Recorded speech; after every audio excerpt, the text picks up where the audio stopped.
আপনি প্রতি হাটে কত পিস সিঙ্গারা বাজান?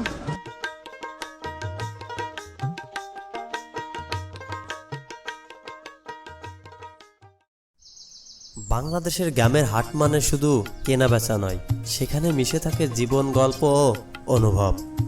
আজকের ভিডিওতে আমরা দেখতে চলেছি বাগেরহাট জেলার মোল্লাহাট থানার অবস্থিত একটি জনপ্রিয় হাট দাঁড়িয়ালা। সপ্তাহে দুদিন বসে এই হাট। গ্রামীণ অর্থনীতিতে এই হাটের ভূমিকা রয়েছে অপরিসীম। গ্রামের কৃষক, খামারি ও সাধারণ মানুষ আসে তাদের পণ্য নিয়ে এই হাটে। চলুন দেখে আসি সেই হাটটি। দুপুরবেলা সবেমাত্র মেলতে শুরু করেছে এই হাট। খুলনা থেকে ট্যাকে করে মাল এসেছে এই হাটে। তাই তো হাটের ব্যাপারীদের কর্মচাঞ্চল্য শুরু হয়েছে দুপুর হতে। ফলের মাস জ্যৈষ্ঠ হলেও আম থাকে আষাঢ় গড়িয়ে শ্রাবণের শেষ দিকটা পর্যন্ত।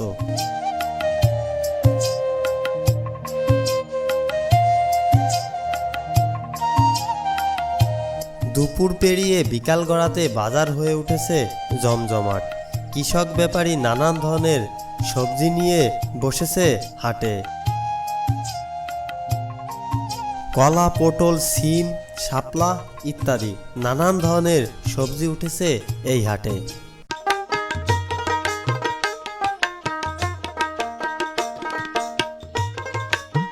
আশেপাশে চর ও বিলের কৃষকের তৈরি সবজিগুলো ওঠে এই হাটে। তাই তো সবজিগুলো থাকে সতেজ ও টাটকা। হাওরের বর্ষার পানিতে জমে থাকা জলে ফোটে জাতীয় ফুল শাপলা। সেই শাপলা তুলে বিক্রি হচ্ছে গ্রামীণ হাটে। ধনী গরিব সবাই মিলে ক্রয় করছে জাতীয় ফুল শাপলা।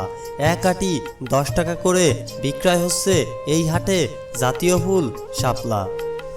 দেখতে চমৎকার এবং সৌন্দর্যে ভরা এই ফুলটি খেতেও খুব সুস্বাদু।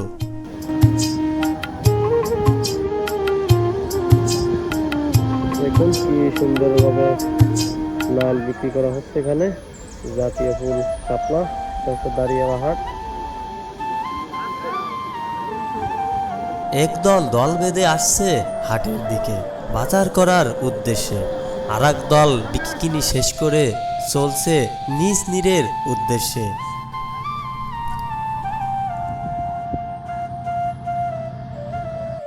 দেখুন বন্ধুরা, কি সুন্দরভাবে 18 নদীর তীরে দেশীয় প্রজাতির মাছ নিয়ে বসেছে এখানকার ব্যাপারীরা। আশপাশে নদী, নালা, খালবিল থেকে ধরে আনা মাছগুলো তারা ওঠায় এই দাঁড়িয়ালা নামক বাজারে।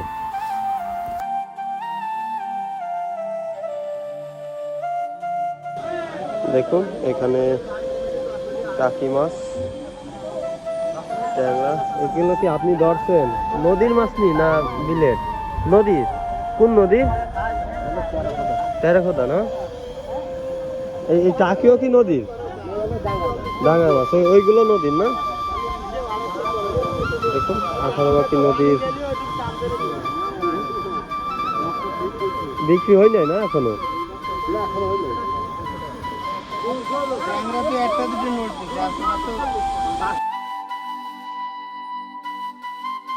দেখুন এখানে সে আগের মতন 80 দশকের মতন পালা পোরিংয়ে করে সবজি মেপে দেওয়া হচ্ছে এবং নারী পুরুষ উভয় মিলে কিন্তু এই হাটে আসে হাট বাজার করার জন্য। দেখুন কত প্রকারের ফরমালিন মুক্ত সবজি নিয়ে বসেছে এখানকার দোকানিরা।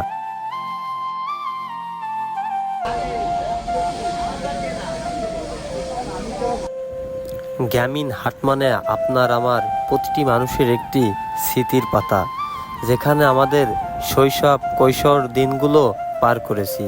এখানে হয়তো কত না বাবা, দাদা, নানাদের সাথে হাত ধরে হাটে এসেছি। হাটে এসে মিষ্টান্ন, নানান ধরনের ভাজা পোড়া খেয়েছি। কত না সুমধুর দিনগুলো ছিল সেই হারানো দিনগুলো।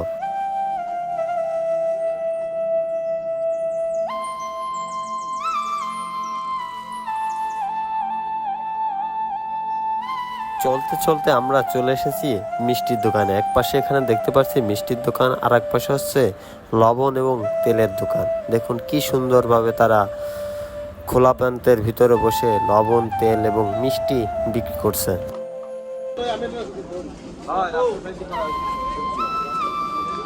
ভালো আছেন কা? দেখুন কাকাছে সেই আধুনিক যুগে লাকড়ি দিয়ে বাঁচতেছে। আপনি স্টোভ ব্যবহার করেন না? এটাই অর্গানিক। জালদার থেকে এখান হবে না, আরো আছে। আপনি প্রতি হাটে কত পিস সিঙ্গারা বাঁধেন? 300। পুরো সেল হয়ে যায় না? সবাই লাকড়ি দিয়েই বাঁধেন সব সময়? কোনো সময় তো স্টোভ ব্যবহার করেন নাই? এই যে দেখুন কাকা কিন্তু এই যে বাড়ি থেকে লাকড়ি নিয়ে আইছে, ডাল, এ দিয়ে কিন্তু তিনি এই সিঙ্গারাগুলো বিক্রি করে থাকে দাঁড়িয়ালা হাটে।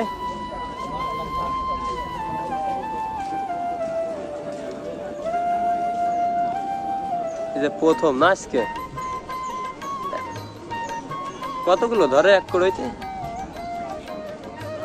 ও 20টা দেয়া যায়, 15টা দেয়া যায়, 15টা দেয়া যায় না।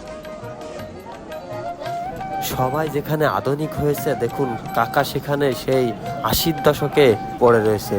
তিনি টিনের চুলায় করে লাকড়ি দিয়ে তিনি অর্গানিকভাবে ভাজি করছে সিঙ্গারা। তিনি এখানে প্রতিদিন 300 সিঙ্গারা ভাজি করে থাকে প্রতি হাটে, এবং তিনার সিঙ্গারাগুলো খুবই সুস্বাদু হয় এবং অর্গানিকভাবে তৈরি করে বিদায় অনেক লোকজন তিনার কাছ থেকে সিঙ্গারাগুলো ক্রয় করে। দেখুন তিনি কি সুন্দরভাবে ভাজি করছে।